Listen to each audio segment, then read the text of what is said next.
Lagi mainit ang usapan sa marriage. At yan ay napapag-usapan hanggang sa ating Congress. Maraming taon na lumipas, pinag-aralan na ng maraming scientists, philosopher, ang marriage. So nagtataka sila, bakit pa hindi magkasundo ang male and female? Bakit pa mataas na statistics ng broken relationships? So nakakita sila ng sagot sa kanilang pag-aaral. Ang number one need pala ng kababaihan ay love. Ang number one need pala ng mga kalalakihan ay respect. Pag alam mo yan, may apply mo. Pag hindi mo alam, hindi mo magagawa. Hindi mo mapapractice. Bakit? Kasi hindi mo alam eh. Pag naiintindihan mo yung asawa mo, na love pala ang kailangan niya, ibig sabihin, kailangan niya lagi ng atensyon. Ibig sabihin, love ang kailangan ng babae, kailangan lagi niya ng affection, ng security, ng protection. Bawal silang paiyakin, bawal silang maguto, bawal silang mahirapan sa mga bagay-bagay. Ganun nga yung expectation nila sa lalaki. The moment na pumasok sila sa marriage, they expect the man to give them protection, sustenance, nourishment, all of them, all of the above. Ina-expect ng mga kababaihan yan sa mga kalalakihan. So kapag hindi po yan alam ng lalaki nag-asawa, dun pala problema na. Bakit? Because you cannot do the things that you don't know. So hindi mo tatanggap ng babae yung ina-expect niya. Package nga yan eh, di ba? Package deal. Kaya mo tinanggap yung alok ni Joseph, may package deal siya, dala-dala. Ano yun? Kahit hindi ko kayo tinanong, alam ko yun. Diba? Hindi mo siya papahiyak eh, hindi mo siya papahirapan. Lagi siyang busog, lagi siyang tatawa. Oh. Everything. Alam niyo ba, yung binasa nating readings kanina, hinugot yung babae sa katawan ng lalaki para daw maintindihan mo, husbands, fathers, na yung babaeng pinili mo, inangkin mo, yan ay galing sa katawan mo, galing sa desisyon mo. Hindi nila yung desisyon. Pumayag lang kasi napaniwala mo. Diba? Na-convince mo.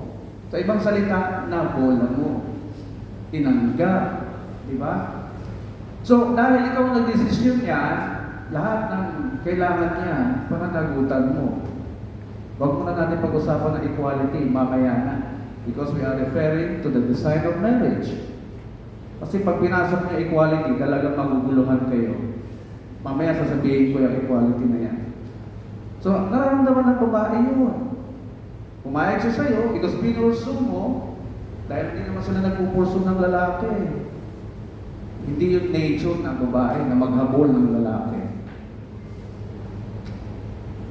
Kaya pag pumasok yan sa marriage, ramdam nila, uy, aalagaan ako nito. Uy, puproteksyonan ako nito. Uy, bibigyan nila ng kailangan ko. Kaya yung feeling nila na ang pera nila ay pera din nila at ang pera mo ay pera din niya, yung feeling nila na yan, hindi nila invento yan. That is a natural template sa katauhan ng bawat babae na nag-aasawa. Kaya huwag kayong magre-reklamo, mga sir, mga ma'am. Okay? Nature nila eh. Nature nila yun eh. Bakit? Nag-asawa eh. Hindi naman nila maramdaman yan pag single sila. Okay?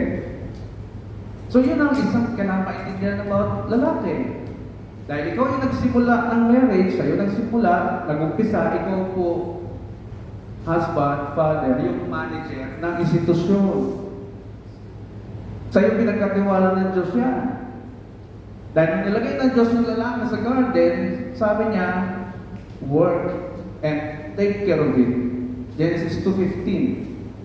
Work in Hebrew means vision. Isa sa ina-expect na kababaihan, yung lalaki may vision, may pangarap. Kaya iniiwanan niya yung mga lalaki walang direksyon eh. Patambay-tambay, pasugal-sugal, hindi niyo feel yung maging asawa, di ba? Bakit? Because deep inside your hearts, you seek a man na merong direksyon sa buhay. Dahil yun ang tinanim ng Diyos sa lalaki bago niya binigyan yung babae. Kaya pag walang naramdaman gano'n, yung lalaki, hindi pa ready yan. Huwag niyo munang pilitin mag-asawa, porque may edad na, porque 30 na, uy, mag-asawa ka na. Huwag niyo pilitin mag-asawa. Hindi pa nakikita yung vision niya, yung kanyang goal sa buhay. Dahil pag yan, binigyan mo kagad ng asawa, ng babae, paglalaroan niya yung babae. Hindi alam ng babae, saan pupunta yung ating pagsasama? Saan pupunta yung ating marriage? Okay? Tigilan na natin yung kultura, pinipilit natin mag-asawa because tumatanda na siya. Hindi po ganun ang sukatan ng Diyos sa pag-aasawa. Ang vision needs goal, pangarap. Kaya mawalan kayo ng gana kapag walang pangarap yung husband at ang pangasawa niyo. At itong kagandahan ng gawa ng Diyos. Pupunta na tayo sa equality. Before nilagay ng Diyos yung lalaki sa Garden of Eden, kinausap niya yung dalawang yun. Pareho yan powerful. Pareho yan may authority to dominate natural resources, not to dominate another human being. So sabi niya, let us make man according to our own image. Silang dalawa yun. Kaya pag wala direksyon ang lalaki, ang babae magte-take over. Siya ang gagawa ng direksyon sa pamilya. Siya ang gagawa ng goal. Siya hindi diskarte. And you will never like it. Hindi magugustuhan ng lalaki na pinapatakbo ng babae ang inyong buhay. Hindi kayo matutuwa. Bakit? Because yung vision nawawala. So, para maintindihan natin ang marriage, na hindi rin naiintindihan ng mga bugatong nakausap ko, sabi nila, there are no hard and fast rules in marriage. Wedding, pinag-aralan ko, family code, article 1, marriage is a special contract of a male and female. Ano sabi? Not subject to stipulations. Pag sinabing stipulations, yan po yung inyong terms and conditions na gusto nyo bitbitin sa pagsasama nyo. Ano yun? Bisyo. Ano ba yung bisyo? Pagpapasaya sa sarili. Kailan ginagawa pagpapasaya sa sarili? Nung ikaw ay single. Nung ikaw ay single pa. Ang dami mong taon para pasayahin ang sarili mo. Pero pag nag-asawa ka na, sino na pasasayahin mo? Sino na? Joseph. Siya na. Pag nag-asawa ka na, sino na pasasayahin mo? Violet? Siya na. Kaya wala nang babalik ang party girls. Wala nang babalik ang mga bisyo. Yun yung hindi pwede ipasok ka sa marriage, bawal na. Wala lang kasi criminal liability, kaya akala natin, okay lang, pero hindi okay sa asawa mo. Hindi okay sa asawa mo na uuwi kang lasing. Hindi okay sa asawa mo na ikaw ay laging naninigarilyo, umiinom ng bababae. Hindi po yan magugustuhan ng asawa niyo. Dahil pagpapasaya sa sarili yan. Tapos ka na dyan. So yan, hindi natin naiintindihan. Testing ko kayo. Sino naniniwala sa perfect marriage? Taas ang kamay. Oh, you see? Hindi natin naiintindihan masyadong marriage. Sabi pa ng mga scientists, ang marriage is from the word gem. Gem, precious stones. Paano ba pinupure? Paano ginagawang pure ang isang precious gem? Gold, silver, diamond, paano yung ginagawang pure? Eh, inaalis yung impurities, kalat-kalat yan eh. Hanggang sa pinagsama-sama na, iinitin, no? Yung pag-init na yan, yun yung argumento, yun yung mga discussion, yung mga pagtatalo nyo, pinag-iinit. Pag sumuko ka dyan, never kayo magiging isa. Never kayo magiging pure. Never kayo magiging valuable. Because kinokontra nyo. Hindi kayo magiging isa. The goal is to be one. Ano yung one? One heart, one soul. Kasama yun sa mga sinumpaan ninyo pag kayo ay kinasal. Maging isa saan? Isang desisyon. Kinokonsulta din yung asawa. Hindi porke mas educated ka, ikaw lang yung alam mong magaling. Hindi. Kahit na inferior sa'yo, feeling mo inferior sa'yo asawa mo, lalo na yung babae, hindi inferior yan. Pantay kayong ginawa. Parehong may power. Para yumaman. Parehong may pagiging smart. Hindi lang siguro nakikita ng husband yun kapag ang feeling niya mas superior siya. Which is wrong. Ang tawag nga sa kanila, binigay ng Diyos ang title sa kanila ay helper. Hindi labandera, hindi taga-utos, taga-laba, etc. O taga-luto. Helper in Hebrew means ezer. Ezer, which means takbuhan ng lalaki sa oras na pangailangan. Siya yun. Yung mga bagay na hindi mo kaya i-solve, siya yun. Yung mga bagay na hindi mo kaya i-solve, asawa niyo makapasagot. Meron niyang smartness within. So, perfect marriage means, yung salitang perfect, alignment. Alignment to the design of the marriage. Because bawat produkto may design. Pag hindi mo sinunod yung design, hindi perfecto. No? Hindi perfect. The difference natin sa animals, we can decide not to follow the design. That's the difference. Kaya minsan tayo ay nagmamalfunction. Yung relationship, yung pagsasama, stressful. Bakit? Mas gusto mo sundin yung paniniwala ko about marriage. Hindi yung design ang inaalam mo. Kaya subukan yung i-disrespect yung asawa ng lalaki. Mag-shopping kayo, mag-shopping, huwag kaya sabihin yung pera niya yun. Subukan nyo silang i-disrespect. Hindi ka kakausapin niya. Issue din sa kanila yun. Yung pag-shopping nyo. Because deep inside, pag yan ang nag-asawa, yan, alam nyo, may nature na lumalabas. Anong nature? Yung pagiging organized sa mga bagay. Pagiging matipid. Because ramdam niya, siya ay provider. Oh. Kaya pag hindi niyo pa napapansin yan, something is still wrong in your relationship. Talagang may stress kayo sa inyong pagsasama. Because the product is not working. Kaya kung meron pang isang bagay na magpapasaya sa atin daw, ayon sa pag-aaral, kung meron man na magiging productive tayo, citizen, father or husband or wife, kung meron man daw magiging magpapasaya sa atin, yun daw yung marriage. Kaya nga kung lahat ng tahanan, maayos ang marriage, maayos ang pagsasama, ang ganda ng community, walang social ills, walang batang lalabas dyan para mangalapit sa yung naguguto. Walang social ills. Kung bawat pamilya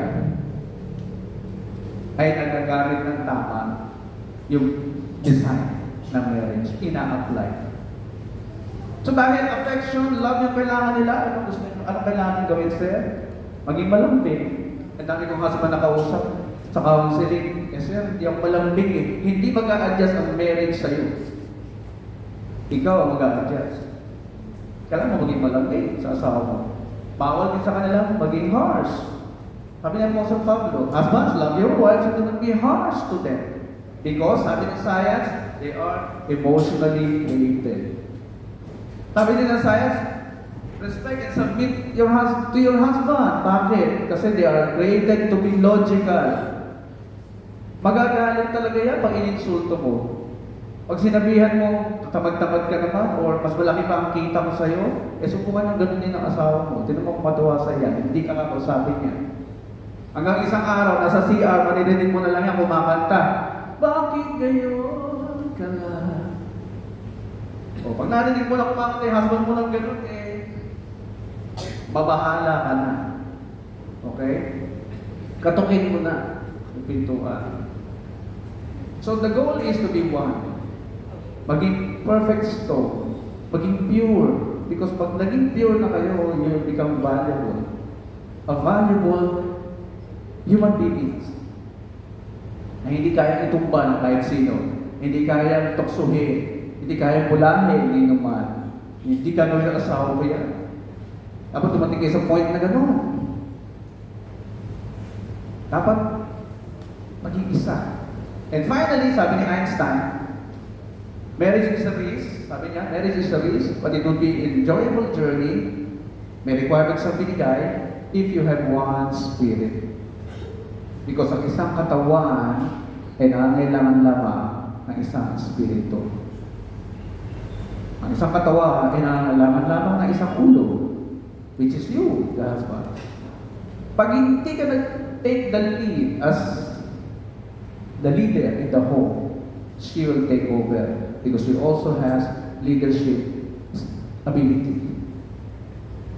And you will never like it, Joseph. Take the lead. Bigyan mo ng chance na mag-lead. Ha? Bigyan mo ng chance na magdesisyon after consultation sa iyo. Ha? Don't decide mag-isa. Huwag i-surprise ang asawa. Okay? Pag-usapan before making any decision. Yeah, so, the goal is habang tumatagal kayo, nawawala na yung mga pangit na ugali, nawawala na yung mga pagiging maldita, nawawala na yung mga bisyo, until maramdaman ninyo, hindi na kayo nagtatalo. Puro na lang saya, puro na lang ligaya yung araw-araw ninyong pagsasama. Yung mga hindi pa nakatry, itry nyo, subukan nyo try nyo po. So, may isang pamang song na gustong iparinig sa inyo. Ano ang song? I wanna make you smile. Kapatid mo lagi sa kanya. Whenever you're sad, carry around in your arthritis is bad. And all I wanna do... Sa'yo rin, Joseph. Relax. Yun. That's the goal. Grow old with you. Walang iwanan. Ha? Sabay. Tatanda. Kaya alisin na yung mga bisyo. Ha? Nakasaya. Para magtagal ang buhay ninyong dalawa. So, yan po yung mensahe gusto namin parating sa inyo. Ha? Para sa susunod na kontin kayo ng kasal. Father, perfect marriage. Niniwala ko dyan. Anything that you don't believe with, you will never make any effort to achieve it. Hindi ka niniwala eh. Effort gagawin mo. It all starts here. It all starts here. Mentality. Let both of you enjoy your partnership together. That's the greatest blessing na binigay ng Diyos sa human being. Do it right, and you will never get lost together. Lalago ang buhay ninyong dalawa. Sigurado yan. So, lastly, maglalambing lang po kami sa inyo. Kami po ay mayroong foundation. Bisa hindi pala ng Diyos Foundation. Ano po ang goal namin? Reduce poverty. Yung mga magulang, tinuturuan namin ng responsible parenting. Advanced level, hindi yung basic, para makapag-produce sila ng functional children in the society. Because kahit anong gawin natin, apektado tayo ng mga dysfunctional children. Pwede tayo maging victim.